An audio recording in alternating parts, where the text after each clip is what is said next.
Welcome, little spark.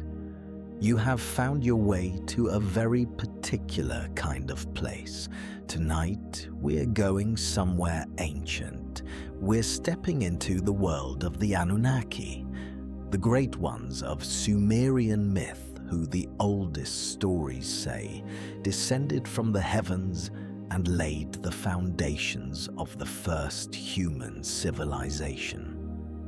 We'll move through the river marshes of early Mesopotamia, through the first cities ever built, temples, towers, and the deep wisdom chambers of the ancients. There's a lot of ground to cover. And here's the thing: you don't have to consciously follow any of it. This is a place where the real work happens beneath the surface. Your subconscious mind is extraordinarily capable. It doesn't need your waking attention to do what it does. So tonight, your only job is to let go. Let the voice wash over you. Let the images come and go without chasing them. Let yourself drift. The alchemical work will take care of itself. It always does. So get comfortable. Take a slow breath, and let's begin. Part 1. The Descent from Nibiru. There is a star that most people have never seen. It does not appear in every lifetime, generation, or even in every century. It returns only once in 3,000 years, tracing an enormous elliptical path through the cold black of the outer cosmos before swinging back like a pendulum toward the warmth of the inner solar system. The ancient Sumerians knew of this star. They called its celestial body Nibiru, a word meaning the planet of the crossing, the wanderer, the great traveler moving between worlds. In their cosmology, Nibiru was not simply a rock in the sky. It was a world unto itself, a place of life and civilization, the origin point of beings so vast in their knowledge and so long in their lives that our own brief, burning human existence would have seemed to them as fleeting as a single candle flame held up against the full sweep of the Milky Way. These beings were called the Anunnaki. In the old Sumerian tongue, the name meant those who came from the heavens to the earth, or sometimes those of royal blood, the great ones, the shining ones from above. Picture the moment of their first approach. Picture Nibiru swinging inward on its ancient path, the red glow of it brightening in the early sky, and on its surface, or perhaps in vessels that moved between its surface and ours, the Anunnaki watching the blue jewel of Earth grow slowly, slowly larger in their field of vision. They had been watching this planet for a very long time. They understood its cycles, the slow rotation, the tilt of its axis that brought seasons, the vast oceans wrapping it in cloud and mist, the way a scholar understands an old and beloved text they have read 100 times. Let yourself breathe with that image. Let your chest rise and fall slowly, and imagine yourself high above the atmosphere, looking down at a planet that is perfectly, impossibly blue and green and white, turning in silence as it has always turned. The Anunnaki descended first to the marshlands of what would become southern Mesopotamia. The land was wet and wild then, threaded through with wide rivers that ran red with silt and mineral, a place of enormous vitality, of thick reed beds taller than a man's head, of strange birds and slow fish, and the deep, low calling of frogs at nightfall. They chose this place because of the water. The rivers Tigris and Euphrates carried in their waters precious minerals from the mountains, and the soil they left behind in their seasonal floods was among the richest and most fertile that the planet had to offer, a broad, alluvial canvas on which, in time, civilization itself would be painted. The first among them to make landfall was called Enki. He was, in the stories the Sumerians would later tell, the lord of the Abzu, the lord of the deep underground waters, the keeper of wisdom and craft, and the sweet, generative power of fresh water. And he came down first, wading into the marshes with his long net, beginning the careful, patient work of understanding this new world. Let your breathing slow even further now.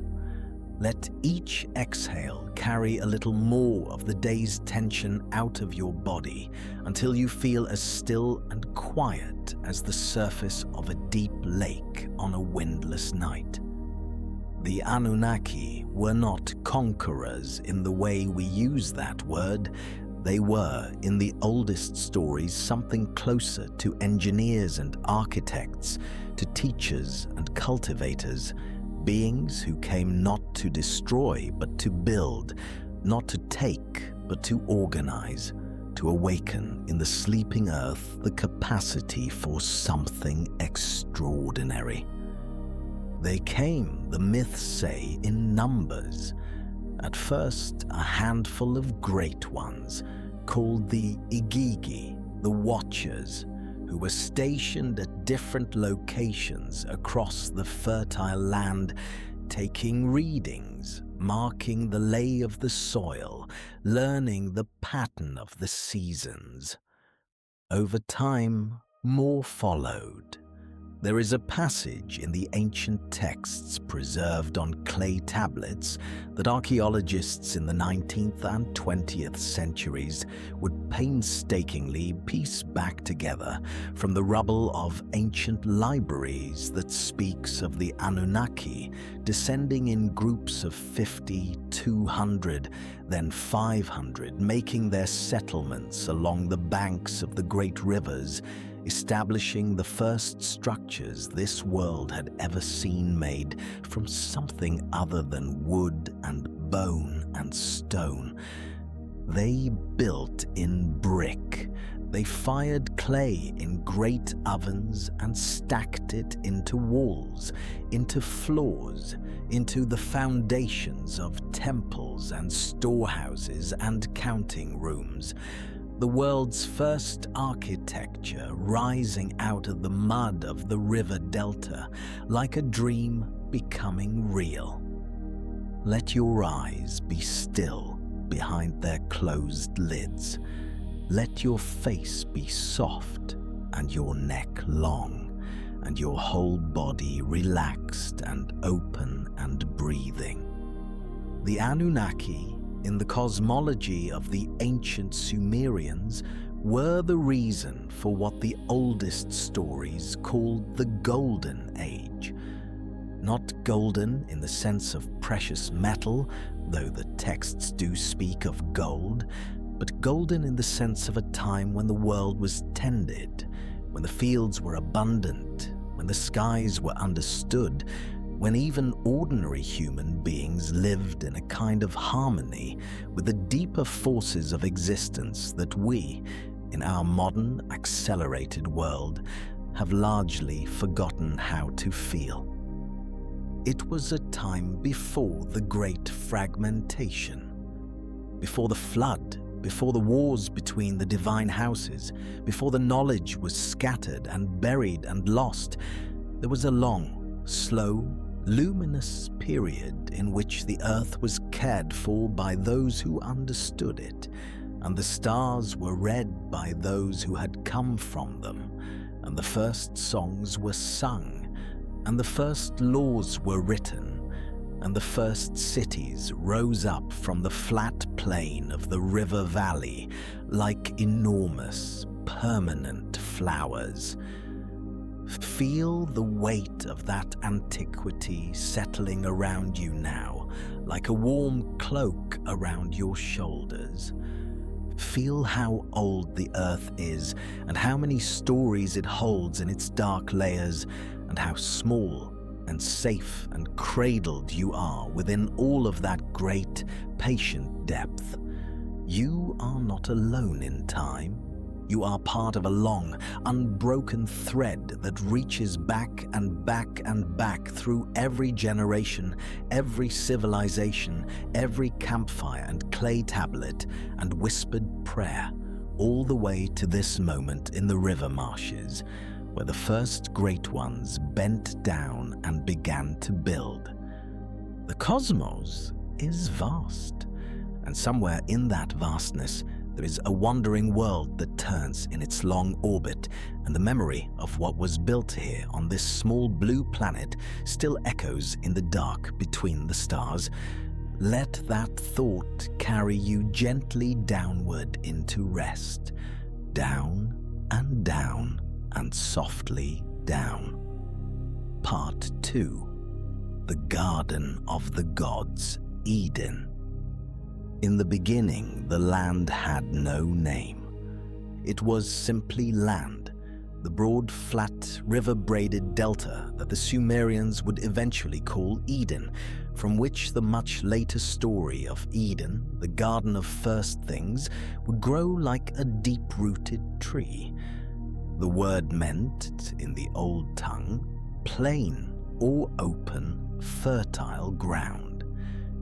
It meant a place that was neither mountain nor sea, but the generous, breathing space between them, where the soil was dark and soft and willing, where water came reliably in its season, where a seed placed in the ground would almost certainly become a plant, and a plant would almost certainly become abundance.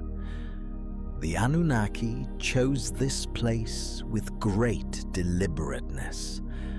They walked the length and breadth of it, observing, measuring, taking the pulse of its underground aquifers with instruments we have no modern word for. The texts describe rods and strings and vessels that could hear the water moving beneath the surface, deep below the roots of the reed grass, in the dark, stony layers that lie beneath even the oldest soil. The first city they built was called Eridu. It rose at the edge of the great freshwater marshes, and the Sumerians would forever after consider it the oldest city in the world, and the first place, the founding point of everything that came after. And modern archaeologists, digging through its ruins in southern Iraq in the 20th century, found something remarkable: evidence of continuous human habitation stretching back at least 7,000 years, making it one of the oldest continuously occupied settlements ever discovered. Something began in Eridu. Something started there that would spread outward in every direction, across the flat plain, across the river delta, across the centuries, becoming the thing we call civilization, a word that means at its root the condition of living in cities. Let your breathing remain slow and even. Let your whole body be heavy and at rest, sinking deeper with every breath, every slow exhale carrying you further into the warm, quiet dark. The great teacher of Eridu was Enki. In the Sumerian hymns, he's described in ways that feel almost impossibly tender for a divine figure. He is the one who loves the marshes, who walks in the shallow water, who speaks to fish and birds, who fills the rivers with his abundance, who causes the grain to grow and the cattle to multiply and the orchards to put out fruit. He is the God of sweet water, not salt water, not the bitter, unpredictable sea, but the fresh, life-giving water that comes up cold and clean from the earth. He built his house, the ancient texts say, in the deep water, the Abzu, a subterranean realm of blue stillness where wisdom was kept, where the secrets of craft and agriculture and language and law were stored in the form of objects called the Me. The Me were among the most remarkable concepts in all of Sumerian thought. They were described sometimes as divine laws, sometimes as cosmic tablets, sometimes as objects that could be carried physically from one place to another. Enki had them in his house, and they were the blueprints of civilization itself, the essential patterns that made the difference between chaos and order, between a world that simply survived and a world that flourished. The Me included things we would recognize: music, art, the craft of the smith, the descent into the underworld and the return, the art of lovemaking, the knowledge of writing, the office of the priest, the rules of kingship and of justice. But they also included things harder to translate, things that sound strange and precious: the descent of the drum, the kindling of fire, the art of the hero, the giving of judgment, the making of decisions, the art of being forthright, the scribal arts, the building of cities, the scribe's craft, the reed and the cuneiform stylus. They were, in essence, the complete set of tools required for a civilization to exist. And they were kept by Enki, the gentle, water-loving, endlessly generous lord of the deep, who dispensed them one by one to the cities that were ready to receive them. Let yourself feel right now the deep generosity of that idea, that somewhere at the foundation of civilization is not a war but a gift, not a conquest but a giving, an abundance flowing outward from a source that has no bottom. Let that flow of generosity move through your body now, from the top of your head, down through your chest, your belly, your hips, your legs, all the way to your feet. A slow, warm current of ease. You are at rest. You are held. There is nothing you need to earn tonight. Now, to the north of Eridu, if north can truly be said to exist in a land so flat that the horizon in every direction looks the same, there was another great city and another great power. This city was called Nippur. It sat at the center of the Mesopotamian plain like a hub in a wheel, and it was sacred not to Enki but to his brother, the sky god Enlil, lord of the wind, lord of the storm, lord of the air between the earth and the vault of heaven. Where Enki was water, patient, subterranean, inexhaustible, flowing always to the low places, Enlil was air and sky. He was the breath that moved between the gods, the force that separated heaven from earth in the great primordial act of creation described in the oldest texts, the power without which nothing living could exist, and yet also the power that, when it turned, brought devastation, floods and droughts, the great wind that stripped the crops from the field, the storm that turned the river's face to a snarl. Enlil was not cruel, but he was vast and impersonal in the way that weather is impersonal, majestic, all-powerful, essential, and utterly indifferent to the small concerns of individual beings going about their small, mortal days. The relationship between Enki and Enlil in the Sumerian texts is one of the great dramatic arcs of human mythology. They are brothers, co-creators, the two great pillars on which the early cosmos rests.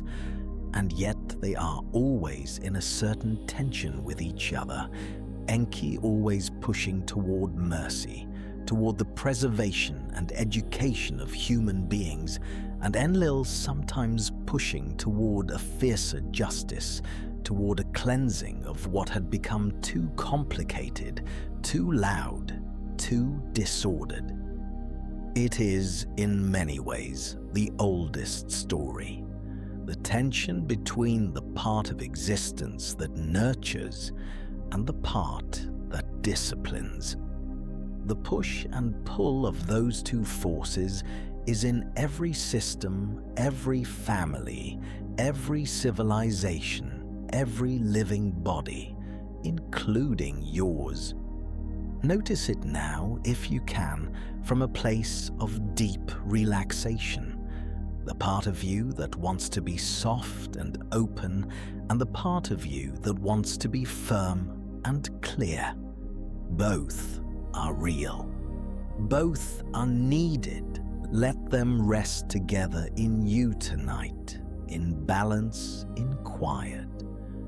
From Nippur, in the later centuries of the great civilization, the priests of Enlil administered a vast network of city-states, Uruk, Lagash, Umma, Shurupak, Kish, each with its own temple complex, its own ziggurat rising from the flat land like a stepped mountain, each with its own patron deity from the extended family of the Anunnaki, each humming along in a pattern of agriculture and trade and ritual and law that was, for its time, among the most sophisticated things that had ever existed on the face of the earth. Uruk was the greatest of these cities in its prime. At the height of its power, around 5,000 years ago, Uruk may have been the largest city on Earth, home to as many as 80,000 people, encircled by a wall that ran for nearly 10 kilometers, filled with temples and workshops and markets and schools, and the houses of merchants and scribes and weavers and brewers and all the endlessly various, endlessly busy life of a city in full flourishing. In Uruk, the great goddess Inanna held court. She was among the most complex and beloved figures in the entire Sumerian pantheon, goddess of love and war and the morning star, the one who descended into the underworld and returned transformed, the one whose heart was large enough to hold both tenderness and fury, both desire and grief. It was in Uruk that the Epic of Gilgamesh was first sung. And it was in Uruk that the ancient texts say the Mi were brought, borne by Inanna herself from Enki's house in the deep marshes, carried in her boat across the water while the divine world held its breath to see what she would do with the blueprints of civilization now held in her beautiful, capable hands. Let that image rest in you. The blue water, the boat, the woman with the stars in her hair, carrying the laws of music and kingship and justice like precious cargo. Let it drift in your mind like a dream half remembered. You are deeper now than you were. You are quieter. Your breathing is slow, and your body is heavy, and the world is very far away. And now we go even deeper into the chamber that the ancients built, not for the gods, but for sleep. The texts speak of it in quiet passages, tucked between the great hymns and the long lists of divine offices and the records of flood and drought and battle. In the house of Enki, somewhere in the cool, blue-lit depths of the Abzu, there was a chamber whose purpose was the stilling of the mind. It was a room of water sounds, the gentle movement of the underground rivers, the drip and trickle of fresh springs, and blue stone walls that reflected the light in soft, shifting patterns. The priests would come here when the weight of knowledge became too heavy. When the years of study in the scribal schools, the long hours bent over clay tablets, the memorization of endless star charts and prayer formulas and administrative records, the sheer accumulated pressure of a civilization resting on their shoulders, when all of that became more than a human mind could hold without breaking, they would come to this chamber. They would lie down on the smooth stone, or perhaps on a low bed of reeds, and they would listen to the water. And the water would remind them of something that the noise of the city always made them forget. That beneath all of it, beneath the record-keeping and the temple duties and the trade and the politics and the war, there was a stillness, an original stillness. The stillness of the deep water before the first word was spoken. The stillness that Enki himself inhabited, down in the Abzu, keeping his long, patient vigil over the blueprints of everything. You are in that chamber now. Hear the water. Feel the blue light on your closed eyelids. Let everything you have been carrying dissolve into that sound. The slow, soft, relentless movement of water in the dark, wearing the hard places smooth, filling the empty places full, going always toward rest. You are resting, fully, deeply, completely resting. Part 3. The Great Library of Ashurbanipal. There was a king once who understood that the most precious thing in the world was not gold or land or armies, but knowledge.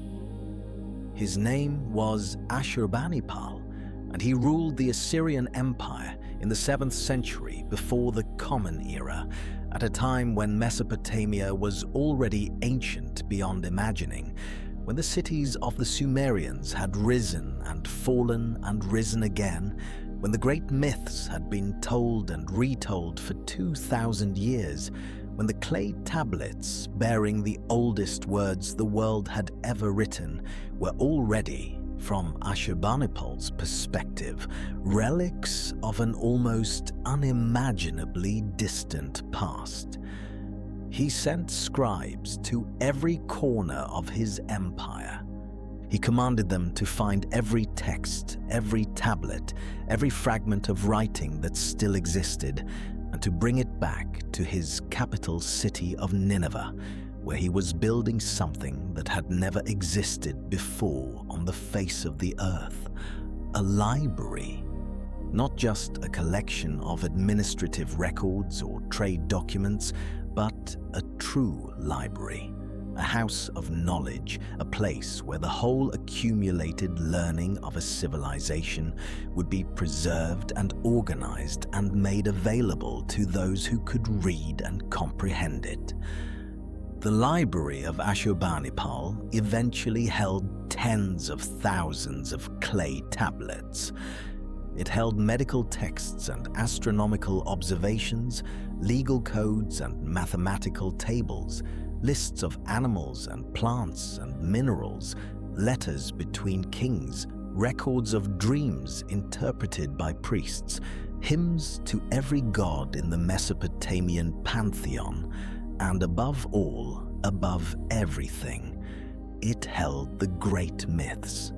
It held the Enuma Elish, the Babylonian creation epic, which begins with these words that have come down to us through nearly 3,000 years of silence and rediscovery to land, still powerful, still strange, still somehow familiar in our modern ears. Let them come to you now.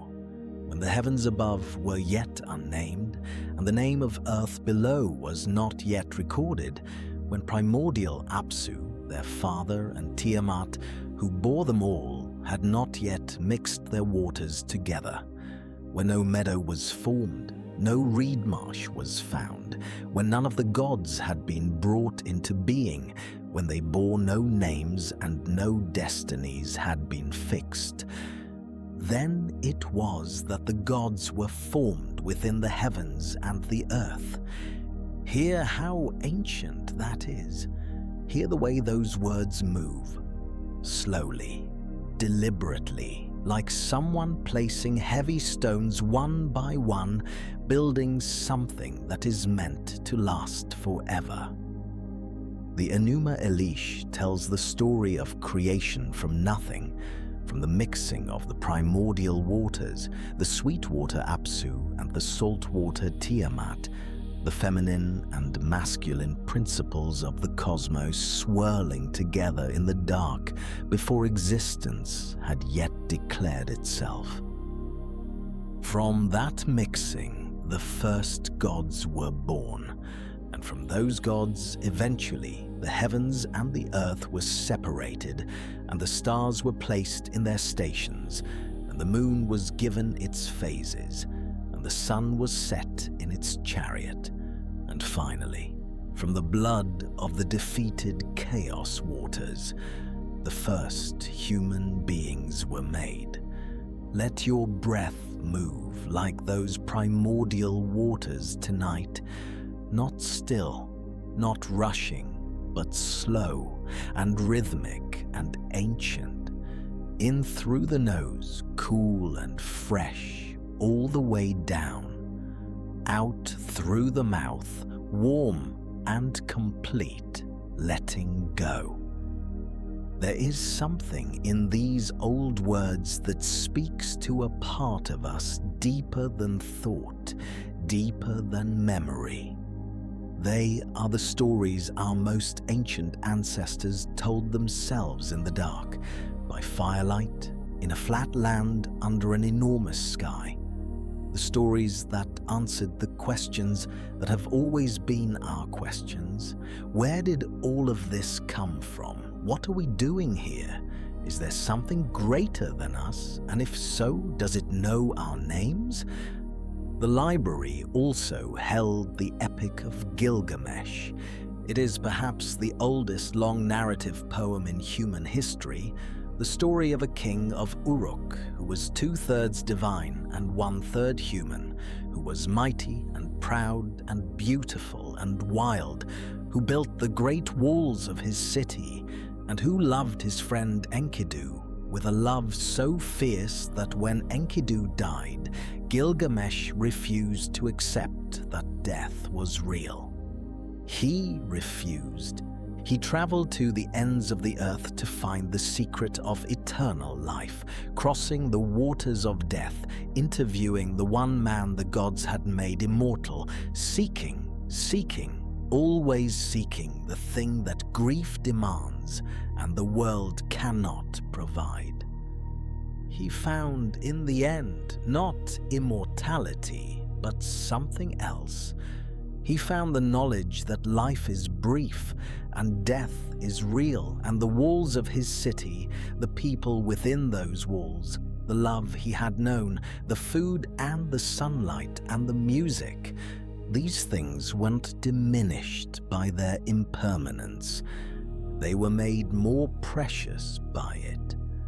Let that land in you softly, not as a weight, but as a gift. What you have loved, you have loved truly. What you have built with real hands in a real world. And tonight, you are alive, and you are breathing, and you are here, which is, when you think about it from the perspective of the long, long story of this world, an extraordinary thing to be. The scribes in Ashurbanipal's library wrote in cuneiform the wedge-shaped marks pressed into soft clay by a stylus made of reed. Imagine them in their long room, rows of them, sitting on low benches in the light that came through narrow windows set high in the thick mud brick walls, pressing their marks into the clay with the careful, steady concentration of people who know that what they are doing will last. Clay is not fragile like paper. Clay does not burn the way a library of parchment or papyrus burns. When Nineveh eventually fell, when the fires of conquest swept through the city and the roof of the library collapsed, the tablets were fired by the heat of the burning, and many of them were in fact preserved for 3,000 years, waiting in the ash and rubble until a young British archaeologist named Austen Henry Layard dug down into the mound called Kuyunjik in 1849 and found them, broken but readable, bearing their ancient words into a world that had nearly forgotten they existed. The words survived. The words always survive if someone cares enough to write them down, and someone else cares enough to keep them, and someone else in some future century cares enough to read them. You are one of those people.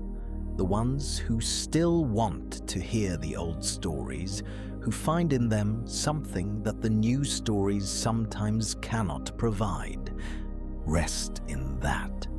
Rest in the knowledge that you belong to a long community of listeners and dreamers and seekers, stretching back through the generations all the way to the firelit rooms of the oldest cities. And now, in the deep hush of Ashurbanipal's library, let these affirmations come to you, not as instructions, but as truths that have always been true, waiting for a quiet moment to be felt. My roots go deep into the ancient earth, deeper than memory, deeper than history, deeper than the oldest city. Your life is rooted in this planet, in the soil and the water and the long biological story of every creature that came before you and made you possible. Feel those roots now going down through the floor, through the foundations, through the bedrock, all the way into the deep, dark, warm center of the earth. I am connected to the lineage of the stars. Every atom in your body was forged in the heart of a star that lived and died long before this solar system existed. The calcium in your bones, the iron in your blood, the oxygen in every breath you are breathing right now, all of it was made in stellar furnaces, scattered in the great explosions of ancient suns, and gathered here in this form, in this moment, alive and aware and resting. You are made of stardust. Not as a poetic metaphor, but as a verifiable fact, as real as the floor beneath you, as real as the breath moving through your body right now. The wisdom of the ancestors protects my sleep. All the knowledge that was gathered and preserved and passed down in clay tablets and papyrus scrolls and illuminated manuscripts and printed books and digital archives, all the wisdom that humanity has accumulated across its long, difficult, beautiful story. It is yours. You have access to it. you are held by it. The people who stayed up late to write down the old stories, the people who built libraries so that those stories would not be lost, the people who translated the dead languages and dusted off the broken tablets and gave their lives to understanding what the ancients were trying to say. They did all of that for you. You are the reason the words were kept, and they will watch over you tonight, those old words, in the way that all true things watch over the people who love them. Rest. Rest without worry, without urgency, without the need to solve or fix or figure anything out. The night is long and kind. The library is quiet. The clay holds its words. Part 4. The Return to the Stars. There is a sound that the universe makes in its deepest places. It is not a sound that human ears can hear directly, but it has been captured by instruments, vast radio telescopes listening to the dark, and when scientists slow it down and shift it into the range of human hearing, it is something like a hum, a low, resonant, impossibly patient hum. The sound of space itself, the cosmic background radiation left over from the first moments of the universe's existence, the afterglow of creation still vibrating 13.5 billion years later in every direction at once. The Anunnaki would have known that sound. The texts describe the Great Ones standing on the high platforms of the ziggurats, those enormous stepped towers that the Mesopotamian cities built so that their temples could be as close to the sky as possible. And listening. Listening to what? Perhaps to exactly that. The underlying resonance of the cosmos, the hum beneath all other sounds, the frequency of existence itself. The ziggurats were not built to impress. They were built as points of contact between the earth and the sky, as places where the boundary between the human and the divine was thinner than elsewhere, where the air moved differently, where the stars felt closer, where it was possible if you were quiet enough and patient enough and had spent years learning how to listen, to hear the deep music of the spheres. You are that quiet now. You have traveled a long way tonight, from the cosmic darkness of Nibiru's long approach, down through the atmosphere, into the marshes of Edin, through the first cities, through the wisdom chambers of the Abzu, through the long, cool corridors of Ashurbanipal's library. And you have arrived here at the top of the ziggurat, under an open sky. The air at this height is cool and clean. The city below you is dark and still, its fires banked for the night, its people sleeping, only the occasional sound of water in the irrigation channels and the distant soft call of a nightbird rising from the reed marshes. Look up. The sky at this latitude and in this era, before the invention of electric light, before the smog of industry and traffic, before the 1,000 glowing screens that now make the darkness only theoretical. This sky is a revelation. It is not dark, not really. It is full, impossibly, overwhelmingly full of stars. More stars than can be counted, more stars than seem possible, layer upon layer upon layer of them, with the close ones bright and distinct, the distant ones merging into a soft, luminous haze, the whole enormous canopy of it wheeling slowly overhead as the Earth turns in its patient rotation. This is where you come from. Not just in the poetic sense, not just in the mythological sense, but in the truest, most literal, most scientifically verifiable sense. Every element in your body was born in a star. You are, at your most fundamental level, the cosmos looking at itself.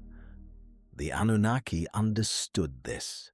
It was the core of what they built in Eridu and Nippur and Uruk, not just cities, but a way of understanding that the human being is not separate from the cosmos, but continuous with it, that the same forces that move the planets and create the seasons and draw the waters up into clouds and let them fall again as rain are moving in us, through us, as us.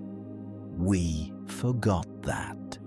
In the noise and rush and distraction of the millennia that followed, in the wars and the migrations and the fall of empires and the forgetting of languages and the burning of libraries, we forgot. But forgetting is not the same as losing. It is only forgetting. And tonight, on the high platform of this ancient tower, under the full blaze of the unobstructed sky, you remember. Your body knows. It has always known. The slowness of deep breathing, the weight of a relaxed body, the warmth that spreads through you when you let go of effort, these are not trivial things. These are the oldest things. These are the things that the priests of Enki came to the chamber of blue water to remember, that beneath all the doing there is being, that beneath all the noise there is silence, that beneath all the complexity there is something simple and original and inexhaustible, like the underground spring that feeds the great river. The Anunnaki, the stories say, eventually left. They had been here for ages, long beyond the counting of human years, and then, as Nibiru swung back outward on its enormous ellipse, as the pull of the deep cosmos called to them, they gathered what they had built, recorded what they had learned, and departed. But they did not leave nothing behind. They left the cities, they left the writing, the cuneiform pressed into the clay by 10,000 careful hands, the star charts and the law codes and the hymns and the poems, the medical texts and the flood stories and the love songs of Inanna and the grief of Gilgamesh. All of it waiting in the earth for the excavators of a later age to find. They left the ziggurats, those enormous stepped mountains of fired brick, most of them now worn down by centuries of rain and wind, to low, grass-covered mounds in the flat Iraqi desert, but still present, still here, still giving up their secrets to the archaeologists who probe them with careful instruments and gentle brushes. And they left, if the oldest stories are to be believed, something in us, something in the deep structure of the human mind that still looks up at the stars with recognition rather than just wonder, something that still reaches across all the centuries of forgetting for the memory of what was known in the beginning. You feel it tonight. You have felt it this whole journey. That small, still certain sense of recognition, as if the stories about the Anunnaki are not entirely stories but partly memories, as if somewhere very deep in you, below the level of ordinary thought, there is a voice that says, "Yes, I know this. I have always known this. The cities have turned to dust. The great temples of Nippur and the broad avenues of Uruk and the learning halls of Eridu are buried now under thousands of years of silt and sand, and what was built there with such enormous care and such long patience exists now mostly in fragments. A cuneiform wedge pressed into a shard of clay, a line of hymn recovered from a broken tablet, the faint outline of a foundation wall visible from above on a satellite photograph. But the stars remain. Look up. The stars that the Anunnaki read from the tops of their towers are the same stars overhead tonight. Slightly shifted in their positions over the millennia, yes. The slow wobble of the Earth's axis moves the constellations gradually across the centuries, but the same stars, the same light, the same vast and patient universe that was old before Eridu was built and will be ancient long after everything we have built is also gone. You are a traveler between two worlds. You are made of ancient matter that came from the stars, living for a brief, shining time in a form that can breathe and feel and choose and love on a small planet in the outer arm of an ordinary galaxy. And you are also, every night in this state of sleep and dreaming, a traveler in the inner cosmos. The dream world is as old as the waking world.